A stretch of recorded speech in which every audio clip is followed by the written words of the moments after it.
ప్రతి మనిషికి ఒక చరిత్ర ఉంటుంది.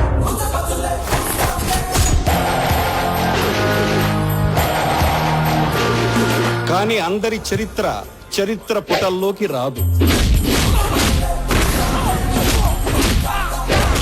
కొందరికి కొన్ని పేజీలు దక్కుతాయి, కొందరికి కొన్ని పంక్తులు దక్కుతాయి, కొందరికి కొన్ని అధ్యాయాలు దక్కుతాయి.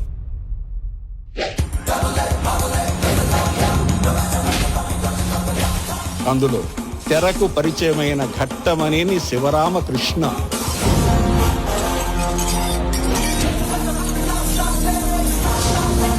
ఓరఫ్ సూపర్ స్టార్ కృష్ణ. అప్పుడండి కృష్ణ గారి సినిమా రిలీజ్ అయితే మార్నింగ్ షోకి తెలుగు రాష్ట్రంలో అసలు బీభత్సం. సూపర్ స్టార్ కృష్ణ గారు ఏదన్నా కానీ ఆయన డేరింగ్ డాషింగ్ హీరో అనేవాళ్ళు ఆయన. మనకున్నదల్లా కండ బలం, గుండె బలం, మొండితనం. అక్కడ కాదురా, ఇక్కడ కాదు. నీలాంటి పశువు ప్రాణాలతో ఉండడానికి వీల్లేదురా.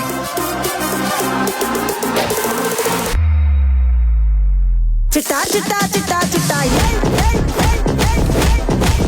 రమణ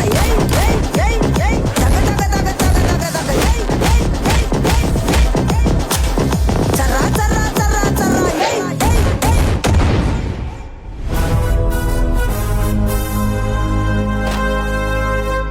ఇండస్ట్రీలో కొత్త మార్పులు కానీ, కొత్త విధానం కానీ, కొత్త టెక్నాలజీ కానీ ఎవరన్నా ఏమన్నా చేశారు అంటే కృష్ణ గారి పేరు చెప్పుకోవచ్చు ముందుగా.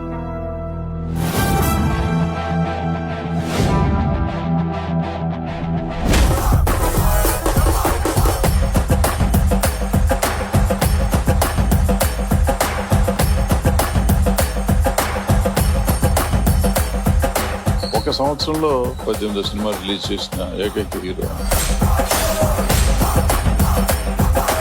ఎక్కడ చూసిన కృష్ణ కృష్ణ కృష్ణ కృష్ణ. కాలేజీలో నిక్నేములు పెడతారు కదా జనరల్ గా, అతనికి దేవుడు అని పెట్టారు. నిజంగా ఆ దేవుడు అని ఎందుకు పెట్టారో, ఎవరు పెట్టారో వేళ విశేషంగానండి. నిజంగా సినిమా ఇండస్ట్రీలో దేవుడే.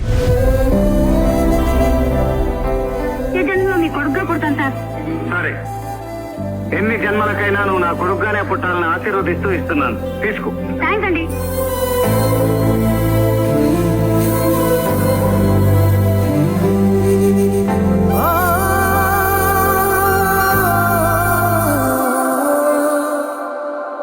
నాన్నగారంటే నాకెంత ఇష్టమో మీ అందరికీ తెలుసు.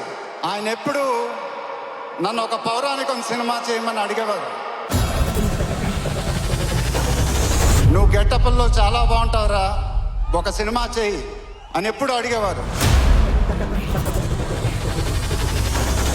ఇది నా డ్రీమ్ ప్రాజెక్ట్. ఒక రకంగా చెప్పాలంటే once in a life time project. దీనికి ఎంత కష్టపడాలో అంత కష్టపడతాను.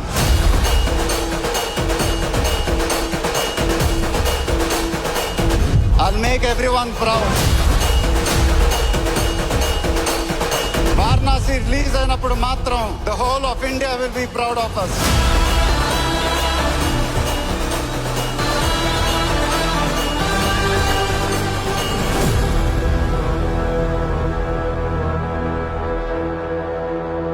ఆయన ఆశీస్సులు ఎప్పుడూ మనతోనే ఉంటాయి.